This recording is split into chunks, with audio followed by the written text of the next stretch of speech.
कौन है इस आधी रात को बाहर मौत को दावत दे रहा है? वो नीचे उतरी और देखा कि एक बूढ़ा पक्षी जिसके शरीर पर बमुश्किल 2-4 पंख बचे थे, कांप रहा था। बिटिया, बहुत ठंड है, क्या मुझे थोड़ा कोना मिलेगा? बाबा, आपकी हालत तो बहुत खराब है। मेरा घोंसला छोटा है, पर आप घबराइए मत। मैं अपनी सूखी घास और रुई आपके चारों तरफ लपेट देती हूँ। मैं खुद उड़कर गर्मी पैदा करूँगी। ए रानो, क्यों अपनी जान जोखिम में डाल रही है? ये बूढ़ा तो सुबह तक बचेगा भी नहीं। अपनी रुई बचा, वरना तू भी ठिठुर जाएगी।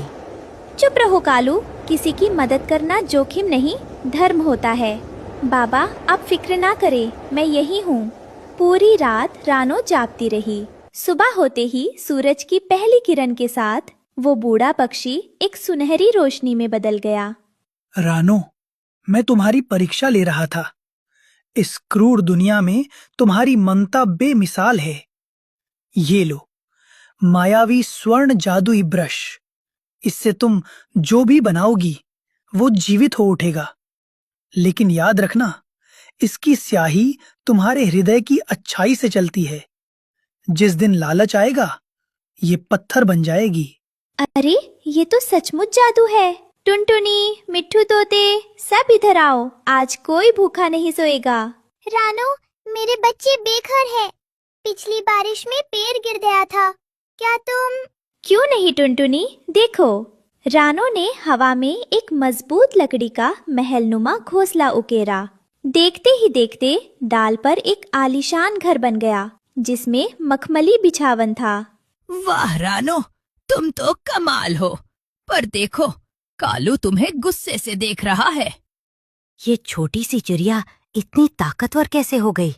वो ब्रश मेरा होना चाहिए।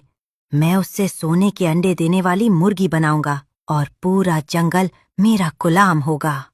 अगले दिन रानो थककर सो रही थी। उसने ब्रश को अपने पंखों के नीचे छिपा रखा था।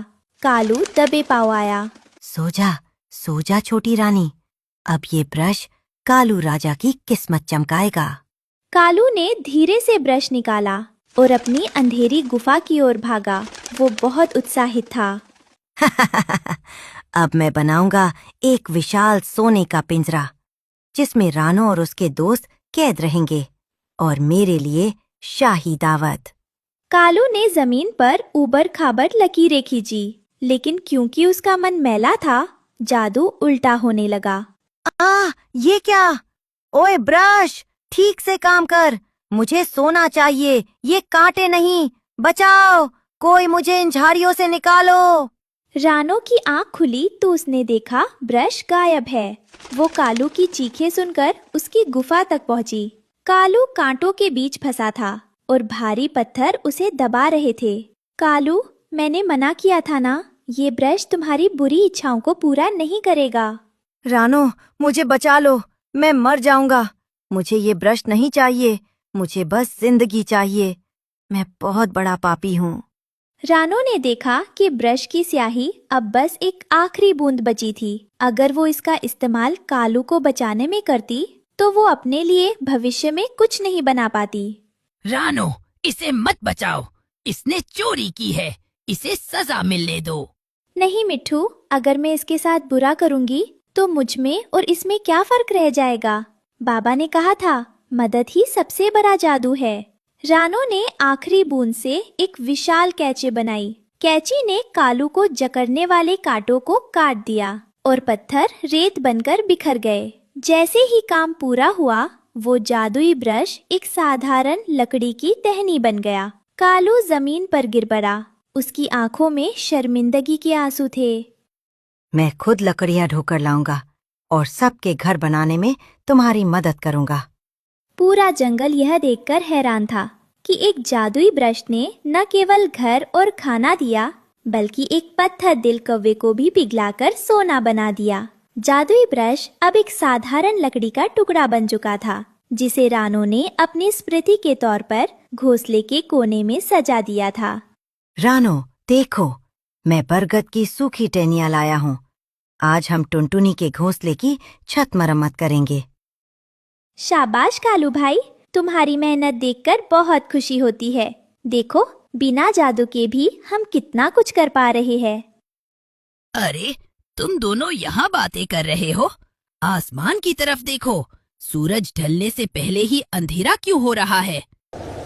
अचानक ठंडी हवाएं तेज चलने लगीं। यह कोई साधारण बारिश नहीं, बल्कि काली आंधी थी जो अपने साथ पेड़ों को उखाड़ने की ताकत रखती थी।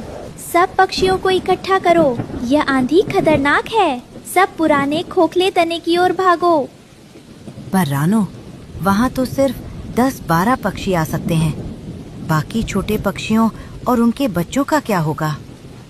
हमें मिलकर एक सुरक्षा कवच बनाना होगा। कालू, तुम बड़े पक्षियों को बुलाओ। हमें बड़े पत्तों और टहनियों को आपस में बुनना होगा। कालू, देखो, वहाँ टुनटुनी के बच्चे फंसे हुए हैं और पेड़ गिरने वाला है। रानो, तुम पीछे हटो।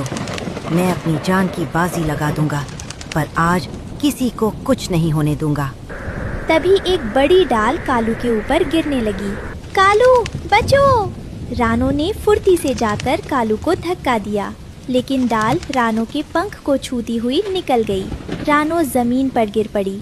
रानो जमीन पर पड़ी थी और आंधी और भी भयानक हो गई।